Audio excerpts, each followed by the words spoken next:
students. Today we are going to revise some idioms. From them, first is crack a book. Its meaning is to open a book and start studying. Second is down to wire. The meaning of down to wire is at last minute. So I request sir to start the class. Thank you. Hello dear students and friends, आज मैं आपके समक्ष कुछ बिल्कुल शानदार से और सरल से इडियम्स लेकर के उपस्थित हूँ। आप कृपया इनको थोड़ा सा ध्यान से सुने और फिर वीडियो पॉज करके और सारों को उतार लें और आप इनको अध्ययन करें। तो पहला, जज, जूरी एंड एग्जीक्यूशनर। ये मतलब है जैसे घर की सरकार, आपने तो निर्णय कर दिया, आपने सजा दे दी और आपने उसको दंड भी दे दिया। ये कोई कानून का लॉ का नियम नहीं है। तो इस प्रकार का यदि अनचाही बात हो, इस प्रकार का कोई मतलब ट्रेवेस्टी ऑफ जस्टिस हो, अन्याय हो, तो उस समय हम कहते हैं कि आप ही तो जज बन गए, आप ही जूरी बन गए और आप ही एग्जीक्यूशनर बन गए। एग्जीक्यूशनर मानी उसको पालना करने वाले भी आप ही बन गए। आपने दंड दे दिया, आपने डिसाइड कर दिया केस को और आप ही उसको फांसी पर भी लटका दो। ये कोई जो है ना, ये कैनन ऑफ जस्टिस नहीं है। तो इसका मतलब कहीं इस प्रकार की कोई अनियमितता हो रही हो, कानून का दिखावा करके उस पर जो है ना उसका मजाक उड़ाया जा रहा हो, तो उस हालत में कहते हैं कि जज, jury and execution. Now there is method to his madness. ये क्या है कि ये विलियम शेक्सपियर का जो हेलमेट जो है प्ले, उसमें से हेमलेट से लिया हुआ है। उसमें क्या है कि जो पोलोनियस यूज करता है कि इसके जो मैडनेस का, ये जो पागलपन का, क्रेजी होने का दिखावा कर रहा है, उसमें भी कोई सार है। यानी वो जानबूझ के कर रहा है और वो कोई न कोई चीज का निर्णय कराना चाहता है। तो जिस प्रकार से आप देखते हो ना, कोई छद्म में जाकर के और किसी अपराध का पता लगाता है, सीआईडी करती है या कोई खोजी करता है, वो पागल जैसा व्यवहार करता है, तो लोग तो उसको पागल समझते हैं, परंतु उसका कुछ उद्देश्य है, कुछ पता लगाना है। तो जिस प्रकार से आप देखते हो कि कई जो है ना पुलिस वाला साधु बन जाता है या ऑटो ड्राइवर बन जाता है या कुछ और काम करने लग जाता है और अपराधी को पकड़ के ले आता है, फिर उसको पता लगता है कि ये तो ऑटो ड्राइवर नहीं था, ये तो वास्तव में पुलिस का ऑफिसर था। तो ये मैडनेस जो है ना, वो किसी पर्पज से है, वो किसी चीज का पता लगाने पर है। तो उसकी मैडनेस क्यों हुआ, जब वो अपना लक्ष्य प्राप्त कर लेगा तब आपको पता लगेगा। तो देयर इज ए मेथड का मतलब आप समझ लो कि उसका कोई उद्देश्य है जो मैडनेस को एग्जीक्यूट कर रहा है ना। तो आप ऐसा बुरा मत मान जाने कि वो पागल है, वो पागल नहीं है, उसका कोई उद्देश्य है, परंतु उसकी पागलपन का आपको उस समय तक पता नहीं लगेगा कि वो पागलपन क्यों कर रहा है। आप उसकी बड़ाई उसी में है कि वो आपको पागल ही लगे, तब वो अपना पता कर लेगा। एक cloud on the horizon. Cloud on the horizon का मतलब है कुछ बुरा होने वाला है, उसका ओमेन है, कुछ एडवांस सूचना है ना। तो यदि कोई बात की कोई बुरा होने वाला हो कि जिस प्रकार से साहब कोई 2-4 आदमी का नुकसान हो गया, कुछ और हो गया, तो ये इस बात का ये आपको सूचना देता है कि कोई और भी ज्यादा बुरा हो सकता है। यानी ये एक इशारे हैं, तो ये एक ओमेन है। तो इसको कोई यदि बुरा होने वाला हो तो हम ये कह सकते हैं कि एक क्लाउड ऑन द होराइजन, यानी काले बादल क्षितिज पर आ गए हैं। यानी तेल की कीमत यदि बढ़ रही है तो इसका मतलब है बहुत बुरा कुछ होने वाला है। आर्थिक जो अपनी परिस्थितियां हैं, आर्थिक जो अपनी हालात है, उसको जो है धक्का पहुंचने वाला है।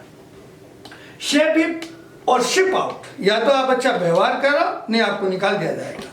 ये जो है ना शेप इट और शिप आउट, ये अमेरिकन में जो सेकेंड वर्ल्ड वॉर हुआ था उस समय ये इडियम आया था कि जो भर्ती हुए थे ना, उनको कहा गया था या तो आप ढंग से काम करो, अन्यथा आपको फ्रंट में भेज दिया जाएगा, यानी शिप में डाल करके फ्रंट में भेज दिया जाएगा। अभी आप नेवी में हो, ढंग से बर्ताव करो।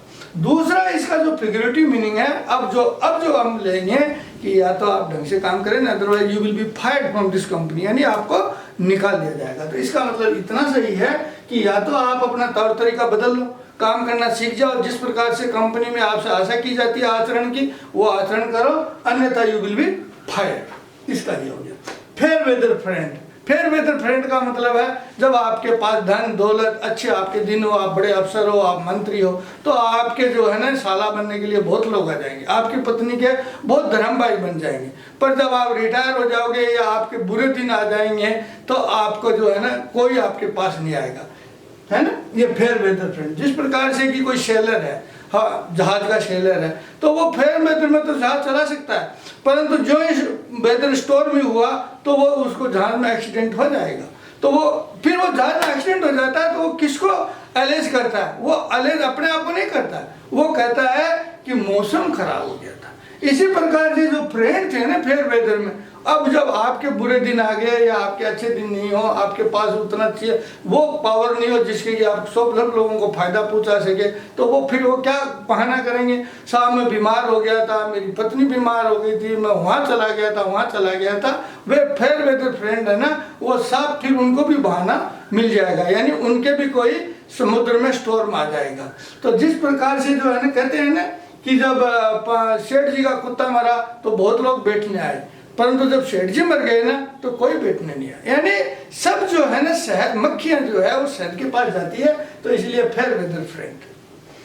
All fingers and thumbs. All fingers and thumbs का मतलब है बहुत क्लमजी पर्सन, कोई काम का नहीं है, ये इसको कोई मतलब का नहीं है। इसकी सारी अंगुलियां जो है ना वो अंगूठे जैसी है, तो अंगूठे जैसी अंगुलियां हैं तो वो कोई काम थोड़ी कर सकती है, वो बुनाई का काम थोड़ी कर सकती है। आप करके देखो, आपकी अंगुलियां यदि अंगूठे सारे हो जाए ना तो आप कोई काम नहीं कर सकते, कोई काम के ही नहीं हो। आपका जो है ना ये जो जितना ये टीम वर्क है, सारे चारों अंगुलियां और एक थंब में, वो सारा टीम वर्क गड़बड़ा जाता है यदि सारी अंगुलियां थंब जैसी व्यवहार करने लग जाए। तो यदि आल थम्स ही हो ना, या इसका दूसरा रूप भी है कि आल थम्स। आल थम्स का मतलब सारे अंगूठे। तो आप क्लमजी पर्सन हो, कोई काम के नहीं हो, आपके हाथ जो है ना कोई काम नहीं करते, है ना, आप आदत ही बिगाड़ लिया आपने। तो all thumbs, all fingers and thumbs ही बोल देते हैं, ऑल फिंगर्स एंड थम्स। आप समझ लीजिए इसको याद कैसे रखेंगे, इसको आप बुनाई के रखेंगे। जब बुनाई करते हैं ना तो अंगुलियां इस हिसाब से करते हैं, पर सारी अंगुलियां ही जो है सारे थम्स बन जाए ना तो आप नहीं कर पाएंगे। अब है फेमिलियरिटी ब्रीड्स कंटेम्प्ट। अब यदि किसी व्यक्ति को बहुत नजदीक से, हर व्यक्ति को देख रहा हो, सेलिब्रिटी को आप बहुत नजदीक से रोजाना उसका देखोगे ना तो वो सेलिब्रिटी आपके सामने नहीं रहेगा। क्यों? कि बहुत सारी कमियां उसको पता लग जाएगी। उसको पता लग जाएगा कि सेलिब्रिटी ये डूंगर दूर के सुहावने हैं दिखाने, उनके ज्यादा पास में रहोगे ना तो उनमें भी वही मानवीय गुण है जो आप में हो। इसलिए अच्छा बात है कि दूर से डूंगर जो है ना, दूर से पहाड़ियां ना सुंदर लगती है। तो यदि आप ज्यादा आसपास में घुल मिल के रहोगे तो थोड़े दिनों बाद में आप जो उनके प्रति आदर है, उनका जो आप सम्मान करते हैं, उनको हाई एस्टीम में देखना चाहते हैं, वो बहुत कम हो जाएंगे। परंतु आप इसका दूसरा भी ले लीजिए कि यदि बुरी घटनाएं हो, बुरे वातावरण हो, तो आप उसके तो अडेप्टेड हो जाओगे, परंतु इसके लिए आप जो है ना कंटेम्प्ट हो जाओगे। Whether the storm. Whether the storm का मतलब है कि जो स्टॉर्म आया है लेट इट पास। आप थोड़ा सा इस तरह से अपने आप को व्यवहार करो कि स्टॉर्म आपको नुकसान नहीं पहुंचाए। आप अपना थोड़ा झुक जाओ, स्टॉर्म को निकल जाने दो। जो आपके हार्डशिप के दिन आए हैं उन दिनों को भी आप निकल जाने दो। इसलिए आप वेदर द स्टॉर्म कर दो, यानी आपका जो ऐसा दिन आ गया कि अब आप को मुश्किल भरा दिन आ गया। अब मुश्किल भरा दिनों को यदि आप निकाल सको और फिर भी आप सरवाइव कर सको तो हम कहते हैं कि you have weathered the storm. तो आज के लिए मैं आपको इतना ही बताना चाहता हूँ। आप कृपा करके जो है ना सारे इडियम्स को रोजाना इसकी लिस्ट बनाए रखो और इनको श्रवण करते रहो, और किसी बात की बात हो तो आप कमेंट्स में लिख देना, मैं आपको और इसको जो है ना एक्सप्लेनेशन दे दूँगा।